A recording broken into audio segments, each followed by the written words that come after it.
Hello అండి, అందరికీ నమస్కారం. వాయిస్ ఆఫ్ హర్షిని ఛానల్కు స్వాగతం. ఈరోజు మనం ఓ ఇంటి కథను విందామండి. గంగాధరం గారి రెండవ కుమార్తె వెంకట సీతామహాలక్ష్మికి ఆ రోజు పెళ్లి చూపులు. అప్పటికి 6 సార్లు పెళ్లి చూపులు జరగడం అయిపోయింది. ఇది 7వసారి. ప్రతిసారి యథావిధిగా కాఫీలు, టిఫిన్లు, పళ్ళు, ఒక్కోసారి కూల్ డ్రింకులు వగైరాలన్నీ సమర్థించడం, వినయ విధేయతలతో సాగనంపడం గంగాధరం గారికి, ఆయన సహధర్మచారిణి అన్నపూర్ణమ్మ గారికి మామూలే అయిపోయింది.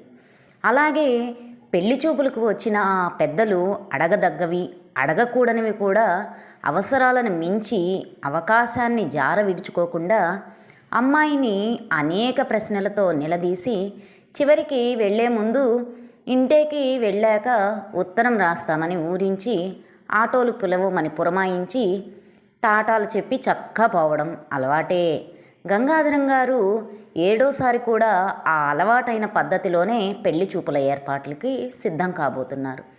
నిజానికి గంగాధరం గారికి లోపల ఎంత బాధగా ఉన్నా బంధువులంతా బోధిస్తూ ఉండడం, చుట్టూ జరుగుతున్న వ్యవహారాలన్నీ చూడడం వల్ల పెద్ద కుమార్తె కృష్ణవేణి పెళ్ళి ఎలా చేశారో బాగా అనుభవంలో ఉండడం వల్ల లోపలి బాధనంతా గరళకంఠుడిలా దాచేసుకొని చిరునవ్వుతో పెళ్లి చూపుల తతంగం సిద్ధం చేయిస్తూ ఉంటారు.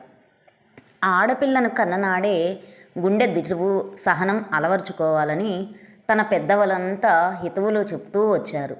అందులోనూ ఒక్క ఆడపిల్ల కాదు, 3 ఆడపిల్లలు. ఆఖరుగా పుట్టాడు మగపిల్లాడు. ఇంకా హై స్కూల్ చదువైనా పూర్తి కాలేదు వాడికి. ఇక వాడి ఆసరా ఏముంటుంది? కానీ చుట్టుపక్క వాళ్ళు మాత్రం గంగాధరం గారికి ఏమిటి, రాజా లాంటి కొడుకు, ఆడపిల్లల పెళ్ళిళ్ళు చేసి గట్టెక్కారంటే ఇక అంతా సుఖమే అని అంటూ ఉంటారు.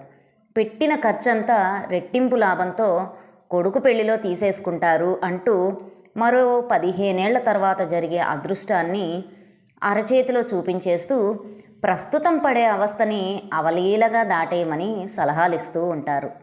ఏది ఏమైనా గంగాధరం గారు మాత్రం రెండవ కూతురు పెళ్లి ప్రయత్నాలు పట్టుదలగా సాగిస్తున్న మాట నిజం. అందుకే మధ్యవర్తి అయిన రామశాస్త్రి ఊరికెళ్ళినా ఎవరో చెప్పిన ఫలానా పెళ్లి కొడుకుని పెళ్లి చూపులకు రమ్మని ఆహ్వానించి వచ్చారు. అయితే అబ్బాయి చెప్పిన మాట విని కొద్దిగా కలవరపడ్డారు. అమ్మాయిని నేను చూస్తే చాలు, నాకు నచ్చితే చాలు, మా పెద్దలు అభ్యంతర పెట్టినా ఆగను అన్నాడు. బొత్తిగా ఇలా అనేస్తున్నాడేమిటా అని సందేహించిన ఈ కాలం కుర్రాళ్ళకి కాస్త కారం పాలు ఎక్కువ. పెద్దవాళ్లకన్నా ముందు తను చూడాలన్న తొందర కాబోలు, ఉత్తి తొందర మనిషి అని సమాధానపడ్డారు. సమయానికి రామశాస్త్రి కూడా లేడు, సంప్రదించే సమయం లేదు. ఆ అబ్బాయి మళ్ళీ క్యాంపుకి వెళ్ళిపోతాడట. సరే కానీ పెళ్లి చూపులే కదా జరిగేది, నచ్చుతుందని నమ్మకమేమిటి అని కూడా తనకి తామే నచ్చ చెప్పుకున్నారు. చూడండి, ఆర్భాటాలు హడావిళ్ళు నాకంత నచ్చవు.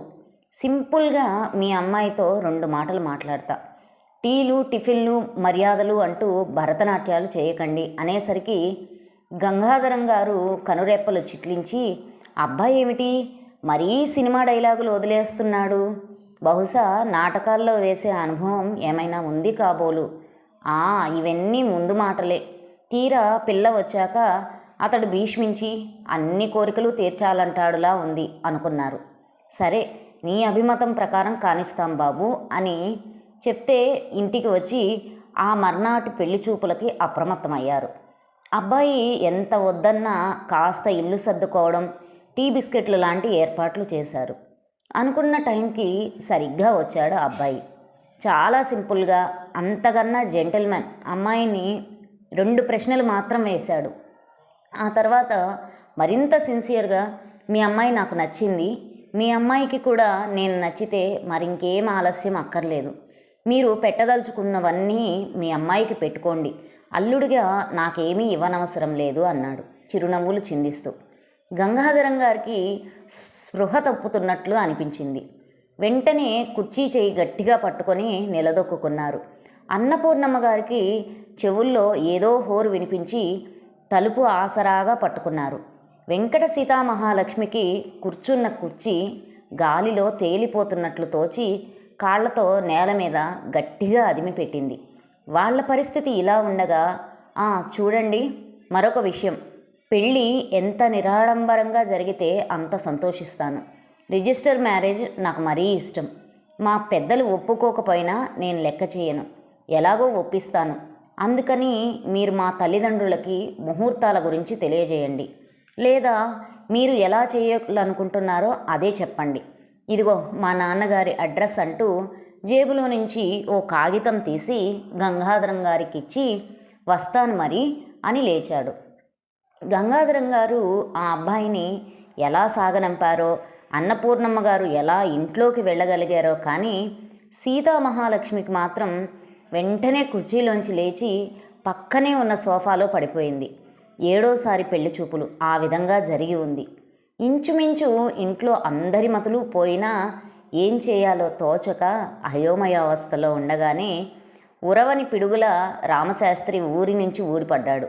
ఏమండి గంగాధరం గారు, ఎక్కడున్నారు? రండి రండి రండి, మీకు మంచి వార్త చెప్తాను. మీ వెంకట సీతామహాలక్ష్మికి ఓ చక్కటి సంబంధం చూశాను.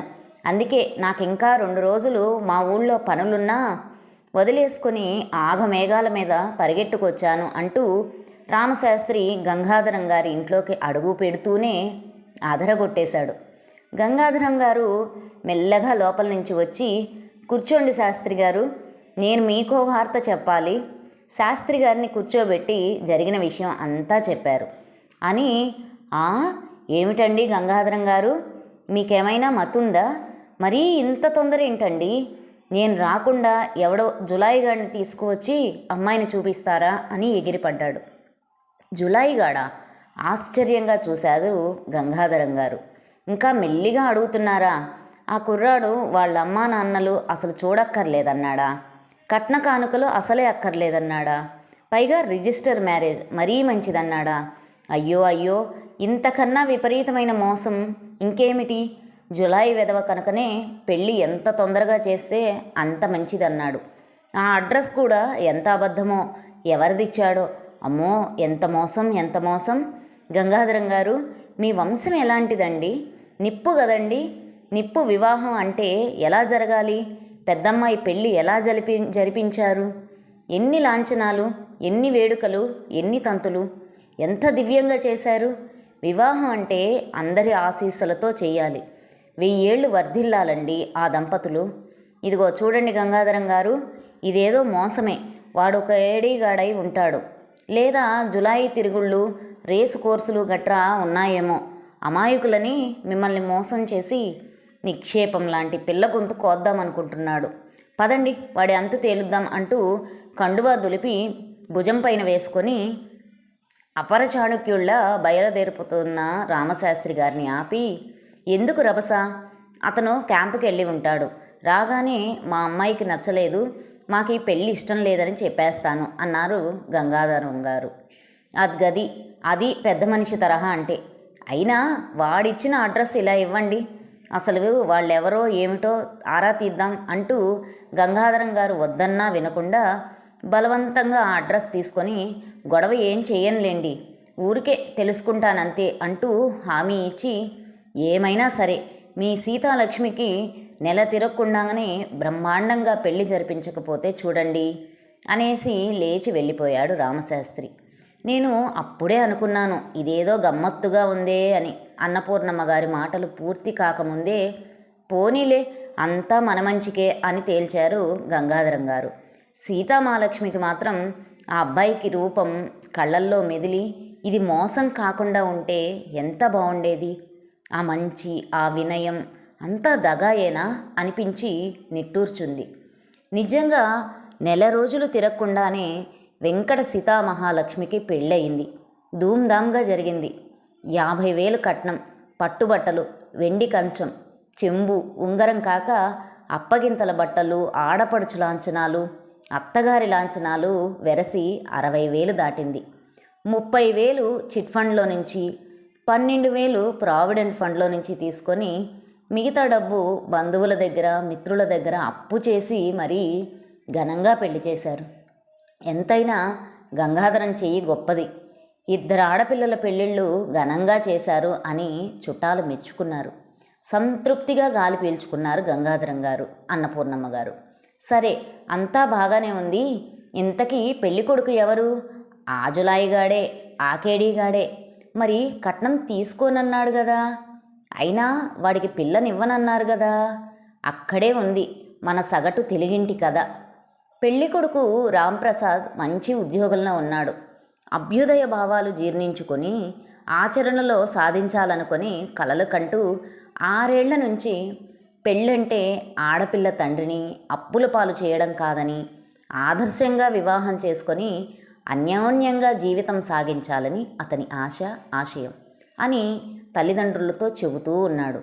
కానీ తల్లిదండ్రులు ఒప్పుకోక, చెల్లి పెళ్లి చేయొద్దా, నీ పెళ్ళికి వచ్చే కట్నం దాని పెళ్ళికి సర్దాలని అడ్డుపుల్లలు వేస్తూ అతని ఆదర్శాలని కొట్టిపారేస్తున్నారు.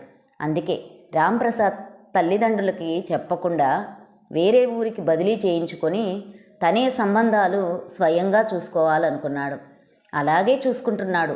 కానీ కట్నం వద్దు, పెద్దవాళ్ళు చూడక్కర్లేదు అనే అతని అభ్యుదయాన్ని అర్థం చేసుకోలేని ఆడపిల్లల తల్లిదండ్రులు మాత్రం వాడిలో ఏదో లోపం ఉందనుకునేవారు. ఏ ఒక్క తండ్రిని మెప్పించలేని రాంప్రసాద్ నిరాశతో నీరు కారిపోయేవాడు.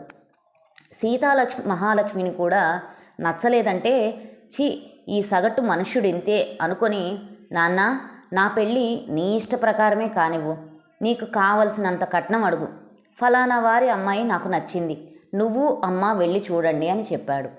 అసలు సిసలైన పెళ్లి కొడుకులా తండ్రిని హెచ్చరించాడు. ఇన్నాళ్లకు వీడికి జ్ఞానోదయమైంది అన్నంతగా సంతోషించి తల్లిదండ్రి హోదాగా సీతామహాలక్ష్మిని మరోసారి పెళ్లి చూపుల్లో యక్ష ప్రశ్నలు వేసి, ఫలహారాలు సేవించి, కట్న కానుకలు ప్రస్తావించుకొని ముహూర్తాలు పెట్టుకొని మరీ వచ్చారు. ధూమ్ధామ్గా పెళ్లి జరిగింది. బంధువులంతా మెచ్చుకున్నారు. రామశాస్త్రి సగర్వంగా, చూశారా గంగాధరం గారు నా తడాక, వాళ్లే ఆరా తీసి అబ్బాయి మెడలు వంచి మీ చేత కట్నం ఇప్పించాను, పెళ్ళా మజాక అంటూ ఉత్తరయ్యం దులుపుకున్నాడు. గంగాధరం గారు అప్పుల జాబితా చూసుకుంటూ రిటైర్ అయిపోయే లోపులో ఈ అప్పులు తీర్చి 3వ అమ్మాయి పెళ్లి కూడా చేసేయాలి అనుకుంటూ, అన్నట్లు దీపావళి పండుగకి అమ్మాయిని అబ్బాయిని వియ్యాల వారిని పిలవాలి కదా, పనిలో పనిగా పెద్దమ్మాయిని అల్లుణ్ణి రమ్మంటే బాగుంటుంది అని భార్యతో అన్నారు. ఆవిడ అంతకన్నానా, అప్పులో అప్పు కలిసిపోతుందని సలహా ఇచ్చి సంతోషించింది. సరిగ్గా అదే సమయంలో రాంప్రసాద్ తమ కొత్త కాపురంలో వెంకట సీతామహాలక్ష్మితో, సీత, మనం పోనీ పండగకి వెళ్లకుండా మన ఇంట్లోనే చేసుకుందాం అన్నాడు రాంప్రసాద్. ఛ, అవేం మాటలండి, అపశకునంగా మాట్లాడకండి. పెళ్ళైన మొదటి పండుగకి అత్తారింటికి వెళ్ళక అనకూడదు, అది అల్లుడి హక్కు అని చెప్పేసి సీతామహాలక్ష్మి అనింది. రాంప్రసాద్ మనసులో, ఓరి అర్భకుడా, నువ్వు తెలుగింటి కథను మార్చలేవు, నోరు మూసుకో అనుకున్నాడు. కథ సమాప్తం. ఈ కథ మీకు నచ్చినట్లయితే లైక్ చేయండి, షేర్ చేయండి, కామెంట్ చేయండి. నా ఛానల్ సబ్స్క్రైబ్ చేసుకొని నన్ను ఎంకరేజ్ చేయండి. ఉంటాను.